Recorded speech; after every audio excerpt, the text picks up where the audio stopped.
উদউ খাজানাতা জাহান্নাম, জাহান্নামের প্রহরীদেরকে ডাক দাও, জাহান্নামের রক্ষীদেরকে ডাক দাও। জাহান্নামের রক্ষী ফেরেশতারা বলবে, বলো কি বলবা? বলবে আর সহ্য করতে পারি না। রক্ষীরা বলবে, আলাম তাকু তাতিকুম রুসুলুকুম বিল বাইয়িনাত, রাসূলরা কি তোমাদের কাছে দাওয়াত নিয়ে আসে নাই? তারা বলবে, বালা এসেছে, তো গ্রহণ কেন করো নাই? এবার তারা বলবে, প্রহরীদেরকে ডাক দিয়ে লাভ নাই, উদউ মালিকা, জাহান্নামের দারোগা মালিককে ডাক দাও। ওয়ানাদাউ ইয়া মালিকুল ইয়াকদি আলাইনা রাব্বুক, জাহান্নামের দারোগা মালিককে ডাক দিবে, ডাক দিয়ে বলবে, ও মালিক, আল্লাহরে বলো আল্লাহ যেন আমাদেরকে মৃত্যু দিয়ে দেয়। জাহান্নামের দারোগা মালিককে যখন তারা ডাক দিবে, মালিক তাদের ডাকে সাড়া দিবে।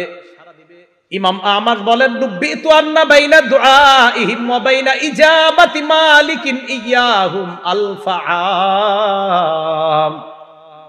মালিক তাদের ডাকে সাড়া দিবে 1000 বছর পর। ডাক দিবে মালিক 1000 বছর পর। জাহান্নামের দারোগা মালিক বলবে, বলো কি বলবা? 1000 বছর পর বলবে, কি বলবা বলো। আল্লাহ আমাদেরকে হেফাজত করেন। তারা বলবে, আল্লাহরে বলো আল্লাহ যেন আমাদেরকে মরণ দিয়ে দেয় জাহান্নামে। মালিক বলবে, ইন্নাকুম মাকিসুন, চুপচাপ আযাব ভোগ করো। এবার তারা বলবে, জাহান্নামের প্রহরীদেরকে ডাক দিয়ে লাভ হয় নাই, মালিককেও ডাক দিয়ে লাভ হয় নাই। উদউ রাব্বাকুম ইখাফফিফ আন্না ইয়াওমান মিনাল আযাব, রবকে ডাক দাও, রব আমাদের আযাব হালকা করে দিবে। কেন না রবের চাইতে দয়ালু আর কেউ না। এবার তারা ডাক দিবে আল্লাহকে। আল্লাহকে ডাক দেওয়ার পর তারা বলবে, সূরা মুমিনুনের মধ্যে আল্লাহ বলেন, রব্বানা গালাবাত আলাইনা শিকওয়াতুনা, তারা ডাক দিয়ে বলবে, আল্লাহ আমাদের হতভাগ্য, আমাদের দুর্ভাগ্য আমাদের উপর বিজয় লাভ করছে। দুর্ভাগ্যদের অন্তর্ভুক্ত হওয়া যাবে না।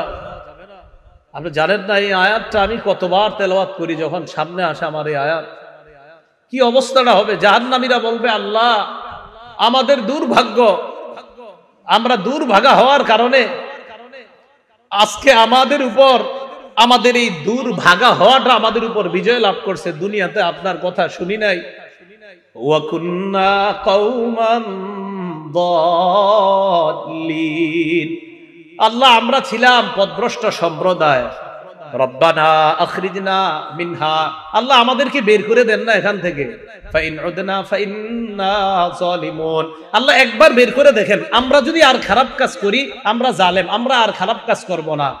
এই কথা বলার পর আল্লাহ যেই জবাবটা দিবেন, আল্লাহ বলবেন, ইখসাউ ফিহা ওয়ালা তুকাল্লিমুন, আল্লাহ বলবে লাঞ্ছিত অবস্থায় জাহান্নামে থাক, কোনো কথা বলবি না।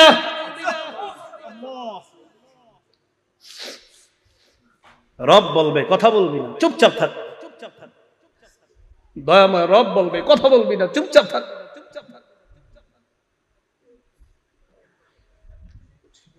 আমি তোমাদেরকে কি সতর্ক করি নাই?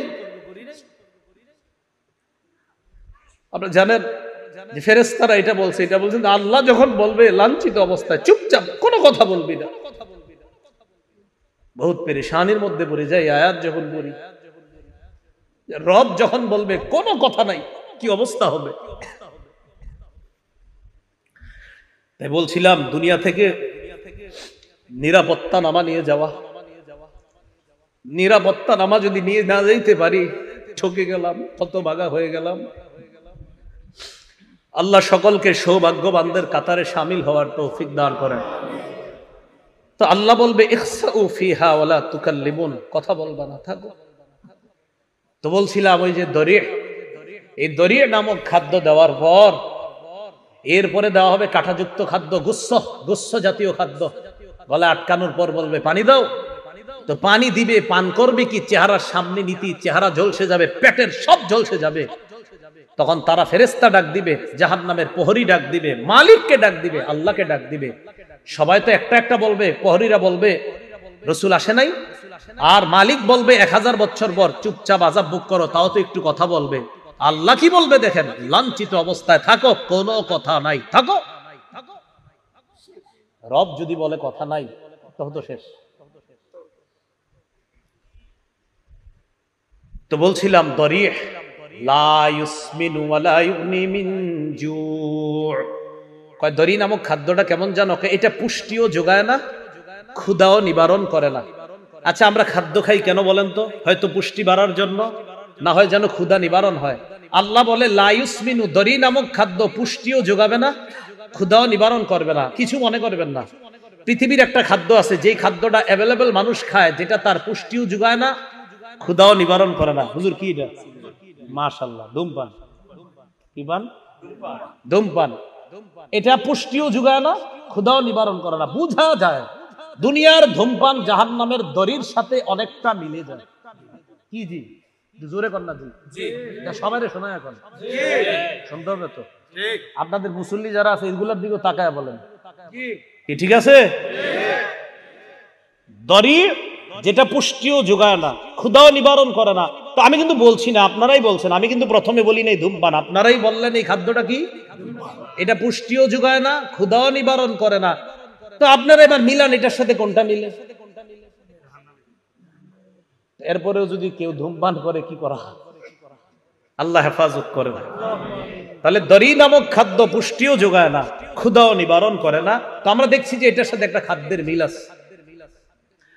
আর আমি মাঝে মাঝে অবাক হই, ধূমপানের প্যাকেটের মধ্যে লেখা থাকে ধূমপান মৃত্যু ঘটায়, লেখা আছে, মনে করেন লেখা আছে মৃত্যু ঘটায়, মানে আমি দেখতাছি লেখা মৃত্যু ঘটায়, এরপরেও টান দিতেছি, মানে কি? আল্লাহ আমাদের সকলকে এই দুনিয়াতে থাকতেই, আমি আপনি সহ আমরা সবাই যেন একদম কবর থেকে নিরাপদ হয়ে যেন আমরা কিয়ামতের মাঠে গিয়ে রহমতের চাদরে ঢেকে যেন আল্লাহ আমাদেরকে পুলসিরাত পার করে দেয়। আমিন। তাহলে এতক্ষণ জানলাম আমরা এমন কিছু চেহারা, যেই চেহারাগুলা নিচে থাকবে, যেই চেহারাগুলার ভয়ঙ্কর অবস্থা হবে, জাহান্নামে যাবে, এরকম এরকম হবে। এবার আল্লাহ কি বলে দেখেন, কিছু চেহারা থাকবে নিয়ামতে পরিপূর্ণ। আলহামদুলিল্লাহ, আল্লাহ আপনি আমাদেরকে ওই চেহারাওয়ালা বানায়া দেন। লিসাইহা রাদিয়া। আগের চেহারাওয়ালাদেরকেও আল্লাহ বলছে দুনিয়ার মধ্যে তারা গুনাহের কাজ করছে, কষ্ট করার কারণে কিয়ামতের ময়দানে তারা ক্লান্ত। এবার কি বলে দেখেন, লিসাইহা, তারা দুনিয়ার মধ্যে আখিরাতের কর্ম করার চেষ্টা করছে, এই চেষ্টা করার কারণে রাদিয়া, কিয়ামতের ময়দানে তারা সন্তুষ্ট হয়ে যাবে। তাহলে আগের দল দুনিয়াতে খারাপ কর্ম করার কারণে ক্লান্ত, আর পরের দল দুনিয়াতে কর্ম করছে, কষ্ট করছে, বাকি তারা সন্তুষ্ট।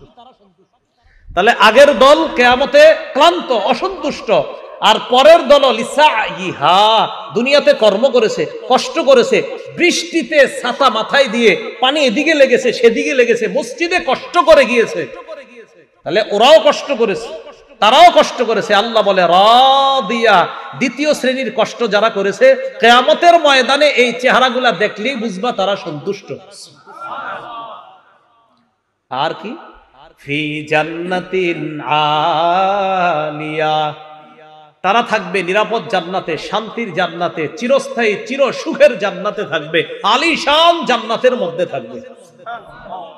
আচ্ছা, আমরা যারা এখানে বসা, আমাদের যদি দেখা সাক্ষাৎটা জান্নাতে হয়, মজা কি কম হবে না বেশি? তো আমরা ভালো হয়ে যাই, চলেন সবাই, কি বলেন? ফি জান্নাতিন আলিয়া লা তাসমাউ ফিহা লাগিয়া। জান্নাতের মধ্যে জান্নাতীরা লাগিয়া শুনবে না। লাগিয়া মানে অনর্থক কথা। ইমাম বুখারী ব্যাখ্যা করেছেন, 7 মাস জান্নাতের মধ্যে জান্নাতীরা কোনো গালি গালাজ শুনতে পাবে না। দুনিয়াতে আমরা অনেক কিছু শুনছি, ইমাম সাহেবরা শোনে, খতিবরাও শোনে, মাদ্রাসার মোতামিম সাহেবরাও শোনে, কত মানুষের কত কথা শোনে। ইনশাল্লাহ হুজুররা একটু নিশ্চিত থাকেন, একটু কষ্ট করেন, জান্নাতে অন্তত এই গালিগালাজ শুনতে হবে না। লা তাসমাউ ফিহা লাগিয়া, জান্নাতের মধ্যে অনর্থক কোনো কথা থাকবে না, কোনো অনর্থক কথা শোনা যাবে না। কত সুন্দর কথা হবে জান্নাতে, সে আলোচনা আমি পুরোটা করছি না। সর্বশেষ জান্নাতি যেই মানুষটা, এই মানুষটা আল্লাহরে সর্বশেষ তখন যখন তাকে জান্নাত থেকে বের করবে, এবার আমার একটা আলোচনা আছে, দেখবেন লম্বা আলোচনা আছে সর্বশেষ জান্নাতির নিয়ে। তো ও যখন সর্বশেষ স্টেজে আল্লাহরে বলবে, আল্লাহ ওই যে একটা গাছ দেখা যাইতেছে এটার কাছে আমারে নিয়ে যান, এরপরে আমি আপনার কাছে আর কিছু চাইবো না। বুখারী তো আছে, মুসলিম শরীফে লম্বা হাদিস। আল্লাহকে তুমি বারবার কইতেছো আর কিছু চাইবা না, তোমারে এক গাছের নিচে যাই, আবার তুমি আরেকটা চাও, আবার আরেকটার নিচে নেই, আবার আরেকটা চাও, এখন এটার নিচে গেল তোমার যদি নিয়ে যাই তুমি কিছু চাইবা না? মাবুদ এটাই শেষ, আর কিছু যাবো না। তো আল্লাহ তারে নিয়ে গেছে কোথায়? জান্নাতের একদম দরজার সামনে একটা গাছ। এই গাছটা এত সুন্দর, এত নিয়ামতে পরিপূর্ণ যে আগে যতগুলা নিয়ামত আল্লাহ তারে পার করছে ওটার কাছে আগের গুলা কিছুই না। তো সেখানে গেছে, ওয়াদা করছে আর কিছু যাবো না। যাওয়ার পর অপেক্ষা করতেছে, হঠাৎ দেখে তার কানে জান্নাতীদের আওয়াজ আসতেছে। কি আসতেছে?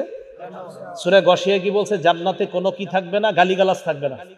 ওই ব্যক্তি জান্নাতীদের আওয়াজ শোনার পর বললে, এত সুন্দর আওয়াজ কিসের? আল্লাহ আমারে একটু ওই আওয়াজ যারা করতেছে তাদের কাছে নিয়ে যান।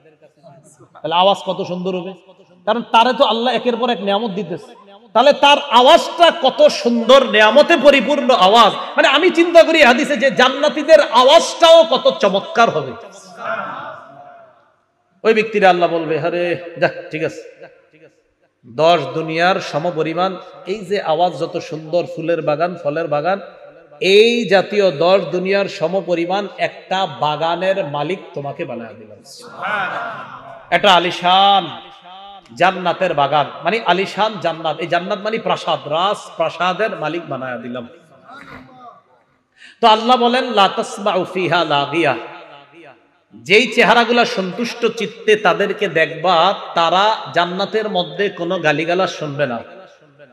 লা তাসমাউ ফিহা লাগিয়া ফিহা আইনুন জারিয়া, সেখানে তাদের জন্য থাকবে প্রবাহমান ঝর্ণা, যেই ঝর্ণা থেকে দুধের নহর প্রবাহিত হবে, মধুর নহর প্রবাহিত হবে। হাদিসের মধ্যে আসছে, রাসূল বলেন, তুফাজ্জারু আনহারুল জান্নাহ মিন তাহতি তিলাল আও মিন তাহতি জিবালিল মিসকি, কয় মেশক আম্বর থেকে জান্নাতের নহরগুলা জান্নাতীদের বালাখানার নিচ দিয়ে প্রবাহিত হবে। কক্সবাজার দেখলে মন চায়নি মাঝে মাঝে, কিন্তু টাকা পয়সা তো কম, মন চায় কিন্তু আপনাদের সবার, কিন্তু যে হুজুর এই জায়গায় গেলে গুনাহ হয়, কেমনে যাবো? এই যাই না, দরকার নেই। জান্নাতে যখন যাবেন একবার, আপনি এনে বসবেন, আপনার বিবি আর একটা বৈশা, দুজন আনন্দ উল্লাস করবেন, আর দেখবেন নহর প্রবাহিত হচ্ছে। আমাদের আনন্দ তো সেখানে হবে, এখানে না, ইনশাআল্লাহ। আল্লাহ বলেন, ফিহা আইনুন জারিয়া, প্রবাহমান ঝর্ণা থাকবে। ফিহা সুরুরুম মারফুআ, সেখানে উঁচু উঁচু পালং খাট বিছানো থাকবে, হযরত যেন সেখানে আরাম করতে পারে। কেমন উঁচু? তাফসীরের কিতাবের মধ্যে আসছে যে সেখানে ইযা আরাদা ওয়ালিয়ুল্লাহি আইয়াজলিসা আলা তিলকা সুরুরি তাওয়াদাআত লাহু, আল্লাহর বন্ধুরা, আল্লাহর ওলিগণ যখন ওই খাটের মধ্যে উঠতে চাইবে, খাট তো উঁচু, খাট তার জন্য নত হয়ে যাবে, জি হযরত আসেন আমার মধ্যে বসেন।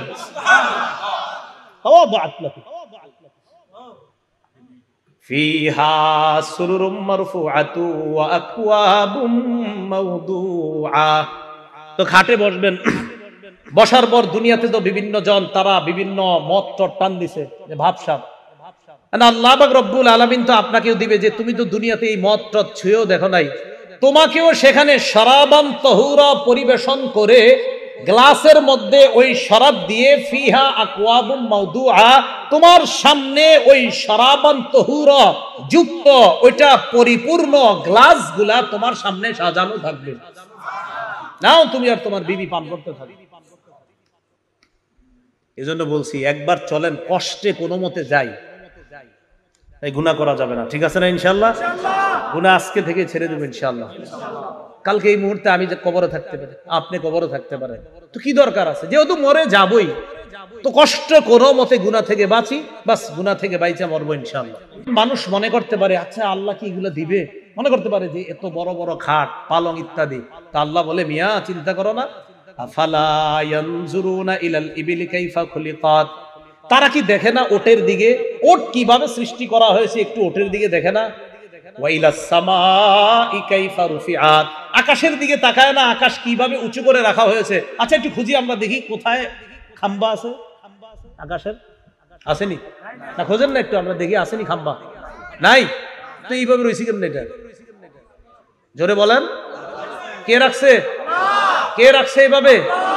আল্লাহ বলেন ওয়াইলাস সামাই কাইফা রুফিআত, আরে খুঁটি ছাড়া আসমান যদি আমি এইভাবে রাখতে পারি, আর তোমাদেরকে এই নিয়ামতে পরিপূর্ণ জান্নাত দেওয়া তো আমার কাছে কোনো ব্যাপার না।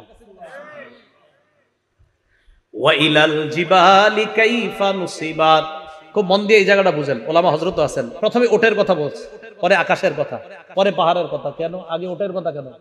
ওটের উপরে বৈশা, যখন আপনি ওটের উপরে বসবেন, বৈশাই একটু তাকান, আসমান দেখা যায়।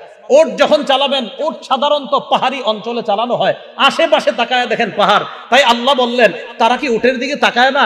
আরবের মানুষগুলা তো ওটের উপরে বৈশা, এরপরে কি আকাশের দিকে তাকায় না? আসমান খুঁটি ছাড়া। আচ্ছা ঠিক আছে, চলতে চলতে ওয়াইলাল জিবালি, তারা কি পাহাড়ের দিকে তাকায় না? কাইফা নুসিবাত, কিভাবে পাহাড়টা স্থাপন করা হয়েছে। আচ্ছা তারা যে জমিনের উপর চলতেছে, ওয়াইলাল আরদি কাইফা সুতিহাত, জমিনের দিকে তাকায় না যে জমিনটা কিভাবে বিছিয়ে রাখা হয়েছে, আমি আল্লাহ বিছিয়ে দিলাম। আর ওই বিছানো জমিনের উপর তো তুমি ওটের মধ্যে আরোহণ করে আসমান আর পাহাড়গুলা দেখতে পাচ্ছ। এইগুলা দেখে তুমি কি বুঝো না আমি যে জান্নাত দিব? এরপরে আল্লাহ বলেন ফাযাক্কির, তো নবীজি সাল্লাল্লাহু আলাইহি সাল্লাম একটু চিন্তিত, আহারে আমি এত দাওয়াত দেই, কাফেররা কেন গ্রহণ করে না? কথার কথা। যেমন আজকে আপনারা আমি চাইছি যে এমন ভাবে বুঝাই যেন আজকে থেকে আর কেউ গুনাহ না করেন। তো এরপরে যদি কালকে গুনাহ করেন, হইতে পারে কষ্ট লাগবে, আরে তো ভাবে কইলাম এরপরে গুনাহ করে। তো নবীজি দাওয়াত দেয়, এরপরে অনেকে দাওয়াত গ্রহণ করে না, কষ্ট লাগে যে আমি এত করে বুঝাই, গ্রহণ করে না কেন? আল্লাহ বললেন ফাযাক্কির, নবী আপনার কাজ আপনি শুধু ওয়াজ করতে থাকেন। সুবহানাল্লাহ, আপনার কাজ ফাযাক্কির, আপনি শুধু ওয়াজ করতে থাকেন। ইন্নামা আনতা মুযাক্কির, আপনি উপদেশ দিতে থাকেন, আপনি ওয়াজ করতে থাকেন, আপনি শুধু ওয়াজকারী, শুধু উপদেশ দাতা।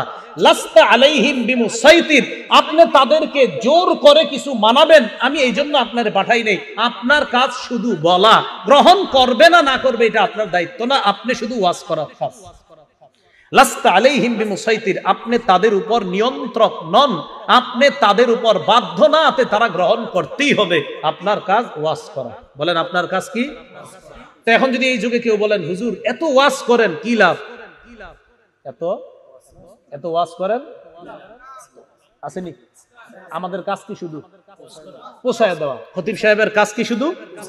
আর দোয়া করা। হ্যাঁ, দোয়া করা যে আল্লাহ কবুল যেন করে, আল্লাহ মানুষগুলা যেন কথাগুলা মানে, আল্লাহ মানুষগুলা যেন কথাগুলা মানে, বাস এতটুকু কাজ। বাকি হেদায়েত সে পাবে না না পাবে এটা আল্লাহ। তো আল্লাহ বলেন ইল্লা মান তাওয়াল্লা ওয়া কাফার, যে ব্যক্তি আপনার দাওয়াত গ্রহণ না করে মুখ ফিরিয়ে নিবে, ওয়া কাফার আর কুফরি করবে, ফায়ুআযিবুহুল্লাহুল আযাবাল আকবার, আল্লাহ তাকে বড় আযাব দিবে, বড় শাস্তি দিবে। ইন্না ইলাইনা ইয়াবাহুম, তাদের সবাইকে জানায়া দেন আমার কাছেই সকলে ফিরে আসতে হবে। সুম্মা ইন্না আলাইনা হিসাবাহুম, এরপর আমার দায়িত্ব তাদের হিসাব নেওয়া, আমি আল্লাহ তাদের হিসাব নিব। মনে রাখবেন ভাই, রাসূলুল্লাহ সাল্লাল্লাহু আলাইহি ওয়াসাল্লাম বলেন মান হুসিবা উযিবা, হিসাব যদি পুঙ্খানু নিয়ে নেওয়াই হয়, শাস্তি থেকে কেউ রেহাই পাবে না। আল্লাহ আমাদের সকলকে সূরা গাশিয়ার যে কথাগুলা, মূল কথাগুলা, আমাদের আজকের মূল আলোচনা যেটা জানলাম, সূরা গাশিয়ায় আমরা মোটামুটি ভাবে বিস্তারিত ভাবে দুই শ্রেণীর কথা জানলাম। এক শ্রেণী জাহান্নামী, আরেক শ্রেণী জান্নাতি। জাহান্নামীদের চেহারাগুলা বড় ভয়ঙ্কর পরিস্থিতির সম্মুখীন হবে, জান্নাতীদের চেহারাগুলা বড় হাস্যোজ্জ্বল হয়ে যাবে। জাহান্নামীরা দরি নামক ভয়ঙ্কর এক খাদ্যের সম্মুখীন হবে, জান্নাতীরা আলিশান জান্নাতে প্রবেশ করে শারাবান তাহুরা সহ বিভিন্ন নিয়ামতের সম্মুখীন হবে। আল্লাহ আমাদের সকলকে সৌভাগ্যবান তথা জান্নাতীদের অন্তর্ভুক্ত যেন দুনিয়াতে থেকেই নামটা লিখিয়ে যেতে পারি, আল্লাহ তৌফিক দান করেন। সর্বশেষ আমাদের সকলের সাক্ষাৎ যেন আল্লাহ আবার জান্নাতে করিয়ে দেয়। আল্লাহ আমাদের সকলকে কবুল করে নেন। আমিন। ওয়া আখিরু দাওয়ানা আনিল হামদুলিল্লাহি রাব্বিল আলামিন। আল্লাহ পাক রব্বুল আলামিন আমাদের সকলকে যেই কথাগুলো বললাম, সঠিক যতগুলা কথা সব আল্লাহর পক্ষ থেকে হয়েছে, ভুল ভ্রান্তি যা হয়েছে আমার পক্ষ থেকে হয়েছে। আল্লাহ আমাদের সকলকে ক্ষমা করে দেন। আসসালামু আলাইকুম ওয়া রাহমাতুল্লাহি ওয়া বারাকাতুহু।